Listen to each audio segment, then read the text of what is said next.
Hola, bienvenidos a esta especie de microclase donde Isabela Salgado, quien les habla, junto con mis compañeras estaremos hablando de los procesos que se llevan a cabo en la fotosíntesis. Iniciamos con el concepto, que nos dice que la fotosíntesis es un proceso biológico fundamental en las plantas y en algunos organismos, donde la luz solar se convierte en energía química para almacenar el crecimiento y el desarrollo de los organismos. En este proceso, las plantas utilizan la luz solar, el dióxido de carbono y el agua para producir glucosa y oxígeno. La luz solar es absorbida por los pigmentos como la clorofila en las células de las hojas, lo que desencadena una serie de reacciones químicas que resultan en la síntesis de la glucosa, que es una fuente de energía para las plantas. El oxígeno es liberado como un subproducto y es esencial para la respiración de nosotros los seres vivos. La fotosíntesis es crucial para la vida en la Tierra, ya que proporciona la base de la cadena alimentaria y libera el oxígeno vital para la respiración de animales y humanos. Es como la cocina de las plantas. Las plantas necesitan comida para crecer, al igual que nosotros, pero en lugar de ir al supermercado, las plantas hacen su propia comida usando la luz del sol, el aire y el agua. Las plantas tienen algo esencial llamado clorofila, que actúa como su chef. La clorofila atrapa la luz del sol, la convierte en energía.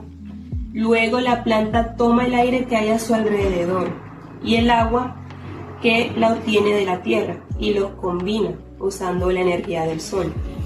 Cuando las plantas mezclan todos estos ingredientes mágicos, si lo podemos llamar así, crea su propia comida, que es como un azúcar llamada glucosa. Para ser más concreta en los procesos fotosintéticos, la fotosíntesis es capaz de convertir la materia inorgánica en materia orgánica. Las clorofilas, que vendrían siendo las bacterias, algas y plantas, son capaces de producir su propio alimento gracias a la energía lumínica del sol. Debido a que las hojas de las plantas son delgadas, la penetración de los rayos solares permite que se puedan observar los cloroplastos. Se dice que la fotosíntesis tiene una reacción anabólica, donde moléculas simples como lo son el agua, el dióxido de carbono, pasan a ser complejas como lo es la glucosa. Por último, tenemos la importancia de la fotosíntesis, que es la producción de compuestos para la vida de los organismos, como lo son el alimento para los animales, la cantidad de oxígeno que es vital para nosotros los seres humanos y la energía, que es la esencial para realizar cualquier actividad. Estructura del cloroplasto. El proceso de la fotosíntesis se desarrolla en los cloroplastos de las células vegetales y algas. Son organelos celulares que presentan forma de óvalo con una membrana interna y otra externa, que lo envuelven. Tienen en su interior iones y enzimas a las que se le denomina estroma. En este espacio se realiza la fase independiente de la luz, o también conocida como la fase oscura. Dentro del estroma existe una red compleja de discos que están conectados entre sí, llamados tilacoides, y allí se realiza la fase fotosintética dependiente de la luz. Sobre esto se encuentran los pigmentos fotosintéticos como la clorofila. Y por último, los tilacoides se apilan entre sí para formar una nueva estructura llamada grana. Bueno, los pigmentos fotosintéticos. En las células eucariotas, los pigmentos o moléculas fotosintéticas que realizan la fotosíntesis están localizados en los tilacoides. Estos pigmentos son clorofila A, clorofila B, carotenoides y xantofilas, estos últimos conocidos como pigmentos antena. La clorofila fue descubierta en 1817 por los químicos franceses Pierre y Joseph, que consiguieron aislarla de las hojas de las plantas.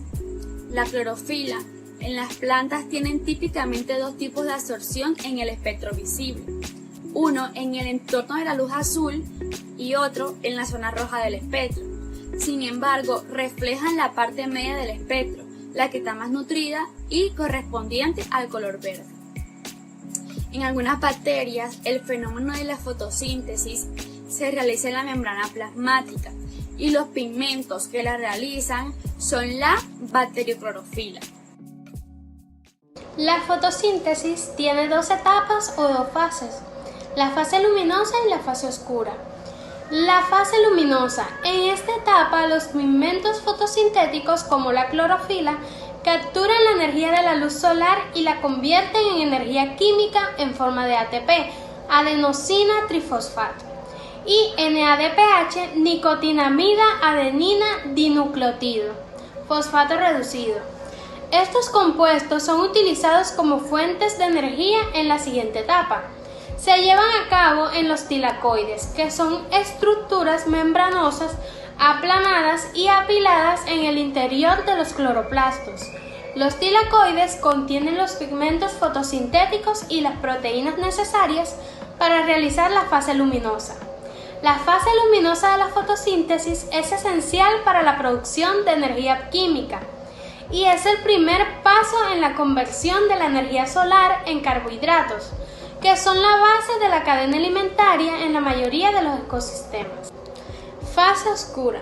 En esta fase, los productos energéticos de la fase luminosa, ATP y NADPH, se utilizan para convertir el dióxido de carbono en glucosa y otros compuestos orgánicos. El objetivo de la fase oscura de la fotosíntesis es la captación del dióxido de carbono y su reducción utilizando la energía química de la fase luminosa. En esto se conoce como el ciclo de Calvin-Benson y es donde se fija el carbono atmosférico en moléculas orgánicas. El ciclo de Calvin. El ciclo de Calvin consiste en una serie de procesos bioquímicos y todos estos se van a realizar en el estroma de los cloroplastos. Así es, nuevamente te presento el cloroplasto.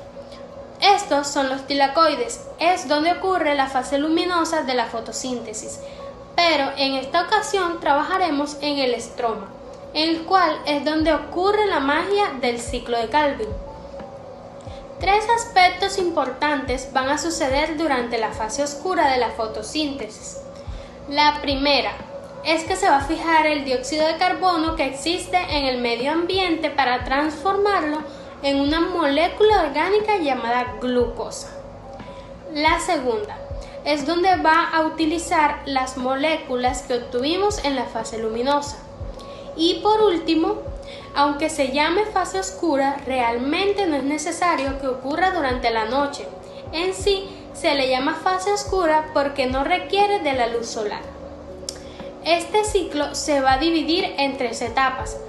Primero, fijación. Segundo, reducción. Y tercero, regeneración. Durante la fase de fijación se incorpora el dióxido de carbono, fijando el carbono inorgánico a la ribosa 1,5 bifosfato, que inmediatamente se disocia en dos moléculas de 3-fosfoglicerato. En la fase de reducción se consume el ATP y el NADPH, procedientes de la fase luminosa, para reducir el 3-fosfoglicerato a gliceraldehído 3-fosfato. Una parte de este gliceraldehído se expulsará al citosol de la célula para la formación de azúcares sencillos y la otra se utilizará consumiendo ATP para la regeneración de la ribosa 1,5 bifosfato, terminando así el ciclo de Calvin-Benson. La hemoglobina y la clorofila son dos pigmentos esenciales en la biología, pero cumplen funciones muy diferentes en los seres vivos. La hemoglobina es una molécula presente en los glóbulos rojos de la sangre de los animales, incluyendo los humanos. Su función principal es transportar oxígeno desde los pulmones hacia los tejidos del cuerpo y llevar dióxido de carbono de vuelta a los pulmones para ser eliminado. La hemoglobina contiene hierro, lo que le da su color rojo y permite que se adhiera al oxígeno. Por otro lado, la clorofila es una molécula que se encuentra en la célula de las plantas y algunas algas. Es esencial para la fotosíntesis, un proceso en el que las plantas capturan la energía solar y la convierten en azúcares y oxígeno. La clorofila es verde debido a su capacidad para absorber la luz solar y utilizarla en la producción de alimentos para la planta. La fotosíntesis es un proceso biológico complejo que está influenciado por varios factores ambientales y biológicos.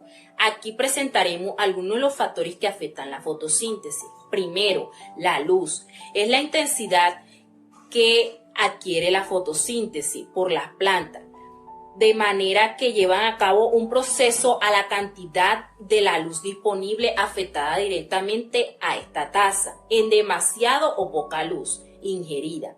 Segundo, dióxido de carbono. Es uno de los principales sustratos utilizados en la fotosíntesis por medio de una concentración de dióxido en el ambiente que puede afectar esta tasa en ella. Sin embargo, cuando otros factores limitantes como la luz y el agua están disponibles en grandes cantidades. Tercero, temperatura. La fotosíntesis es sensible a la temperatura, ya que ellas aquí aplica las enzimas, los procesos bioquímicos involucrados, y puesto que en ella está la óptica, que es ahí donde hay alta o baja cantidad de temperatura, y esto replica en las fotosíntesis. Cuarto, agua. Es un componente esencial en la fotosíntesis, ya que se necesita en el proceso de la fotólisis, que cuando ocurre en la tilacoide de donde los cloroplastos. Aquí se da la disponibilidad del agua y del suelo entrando en los transportes a la planta. Quinto, nutrientes. Las plantas requieren de varias cantidades de nutrientes, como es el nitrógeno, el fósforo y el potasio. Aquí ellos requieren de grandes nutrientes que pueden limitar la tasa de la fotosíntesis. Sexto, genética. La genética es una planta que influye en la capacidad para llevar a cabo la fotosíntesis. Algunas plantas pueden adaptar genética que les permiten realizar su fotosíntesis de manera más eficiente y de condiciones más específicas. Séptimo, estructura de la hoja. La forma y la estructura de las hojas pueden afectar mucho a la fotosíntesis.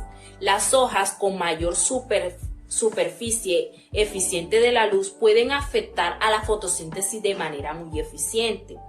Octavo, estrés ambiental, que aquí afectan la sequía, la salinidad del suelo y la contaminación del aire. Las plagas y el estrés de las plantas afectan mucho a la negatividad de la capacidad que puede llevar a cabo aquí en la fotosíntesis.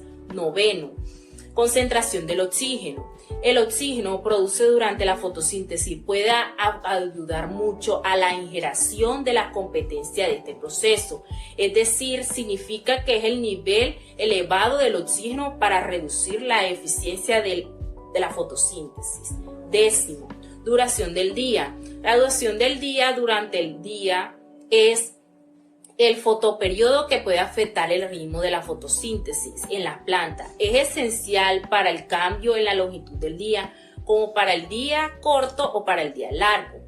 En resumen, la fotosíntesis es un proceso altamente regulador que afecta por varios ambientes o biológicos. La interacción de estos factores determina la tasa de la eficiencia de la fotosíntesis en las plantas. A continuación les hablaré sobre la fotosíntesis y la respiración celular.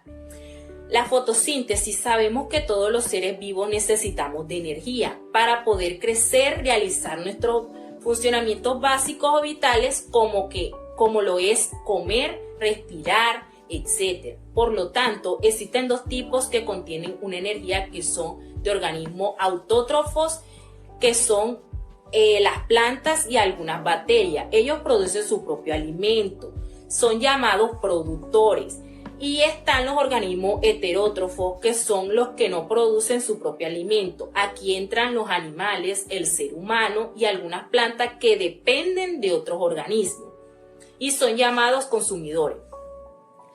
Como es consumido por su propia energía, los autótrofos, como las plantas, es el proceso por el cual la energía de la luz se convierte en la energía química, formando azúcares Este proceso es impulsado por la energía de la luz, donde se transportan las moléculas de la glucosa y otros azúcares a partir del agua y del dióxido de carbono, mientras que liberan el oxígeno como desechos o subproducto. En la fotosíntesis, en la parte de las fórmulas químicas, las plantas requieren de energía solar y del agua. Además de eso, absorben dióxido de carbono y el aire, y es así que producen oxígeno y glucosa. La fotosíntesis es muy importante para todo, ya que aquí vemos cómo los seres vivos, gracias a ella, se producen alimento y óxido de carbono y oxígeno. Es importante cuidar los bosques, evitar la tala y la quema de los árboles. Es importante también cuidar la naturaleza, puesto que es la vida de todo nuestro planeta. A continuación, la respiración celular es un proceso opuesto a la fotosíntesis, puesto que todo aquí entran los animales y los seres vivos, ya que ellos obtienen su propia energía, realizando la función vital que generan azúcares como la glucosa, que se encuentran mediante las plantas u otros animales, que ayudan a la respiración en su proceso.